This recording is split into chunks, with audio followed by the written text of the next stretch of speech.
各位歡樂世界嘅觀眾，你哋好。今日我哋要講單好爆嘅新聞，就係嗰單搞到全城轟動嘅藥倍安心 AI 醫療平台風波，竟然燒到個吹哨者被警察拉咗。話說有個女學生鄭希琳，去年公開質疑個得獎項目有請槍同濫用資料之嫌，點知尋日佢自己就因為涉嫌起底被警方拘捕。件事究竟係揭發不義嘅英雄受打壓，定係網絡公審踩過界，犯咗法？我哋今日就同大家一齊拆解呢個羅生門。舊年6月，聖保羅男女中學學生潘希純研發嘅藥倍安心 AI 醫療平台獲獎，但隨即被城大學生鄭希琳網上質疑請槍同違規用數據，爭議持續發酵。潘家最後自願放棄獎項，而鄭希琳就因涉披露潘家個人資料被拘。警方話，早前接獲私隱專員公署轉介，指有人喺社交平台未經同意披露他人個人資料，造成傷害。經調查後，昨日拘捕24歲鄭姓女子，佢承認發布過起底帖文。據指，帖文披露咗受害人同家人嘅姓名、學校、地址等，令佢哋受騷擾同心靈創傷。鄭希琳已獲保釋，3月要返警署報到。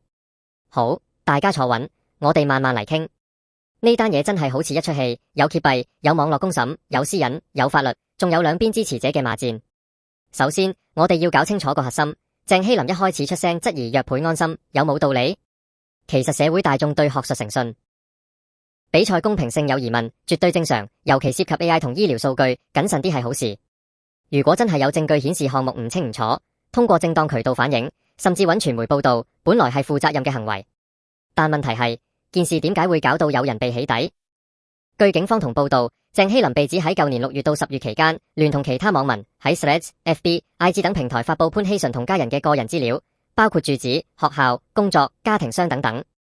呢啲行為，香港有條私隱條例專門規管起底，明文話未經同意披露他人資料而造成傷害，係刑事罪行。私隱專員公署接手調查，再交俾警方，程序上係跟足法例做嘢。警方拉人唔係因為鄭希琳吹哨，而係因為涉嫌呢條罪。呢點好重要，我哋要分開揭發內容同採用嘅手段。就算你覺得自己嘅動機幾正義，一旦用咗違法手段，比如公開人哋住址令對方受騷擾，咁就已經踩過界。另一邊廂，潘家嘅遭遇亦值得關注。佢哋聲稱女兒承受咗巨大心理壓力，包括被嘲諷外貌、網絡欺凌，甚至收到滋擾。如果屬實，呢啲傷害係真實存在嘅。尤其潘希純只係個中學生，無論個項目有冇問題，將矛頭指向一個未成年人，甚至牽連家人，的確有斟酌餘地。網絡世界好似個放大鏡，好易將理性討論變成情緒發洩，甚至人身攻擊。鄭希琳自己都話受過人身攻擊同恐嚇，咁其實大家都係網絡暴力嘅受害者，定係一個惡性循環？我哋作為普通市民，點睇呢件事？支持法治，因為香港係法治社會，有法就要依。警方依法辦事，拉一個涉嫌起底嘅人，呢個本身唔應該受到質疑。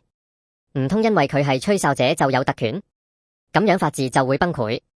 同樣，我哋都支持言論自由同監察社會，但自由唔係無界限，唔可以為達目的就不擇手段。你想踢爆一件事，可以揾證據、寫文章、向有關機構投訴，而唔係將人哋嘅私生活擺上網公審。呢個界線，我哋每個網民都要記住。至於藥倍安心項目本身，資優教育學院調查後接納為原創概念，但潘家最後自願放棄獎項，某程度上都反映件事有爭議空間。但呢個爭議應該通過學術機構、比賽主辦方去釐清，而唔係變成網上嘅私刑審判。我哋亦要反思，社會係咪對資優、對贏在起跑線有種畸形追捧，先會令到一單學術項目牽扯出咁大風波？建議方面，第一，政府同私隱專員公署要繼續加強宣傳，教育市民起底嘅嚴重性同法律後果。尤其年輕人上網多，更要明白網絡唔係法外之地。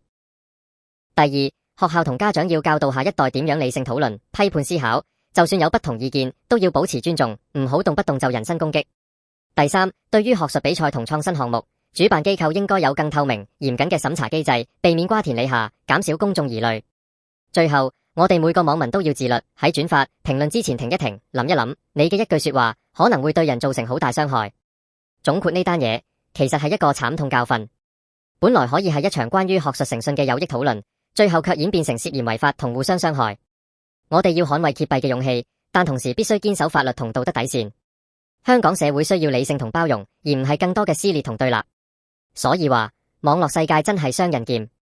鄭希琳事件提醒我哋，無論你嘅出發點幾咁正義，一旦用咗錯誤手段，比如起底侵犯私隱，就可能由吹哨者變咗犯法者。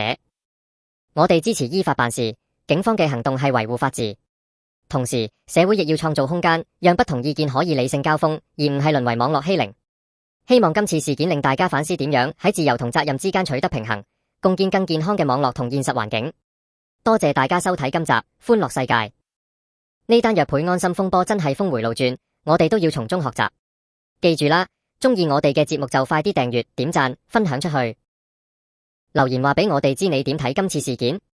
下次再同大家探討更多貼地社會熱話。拜拜。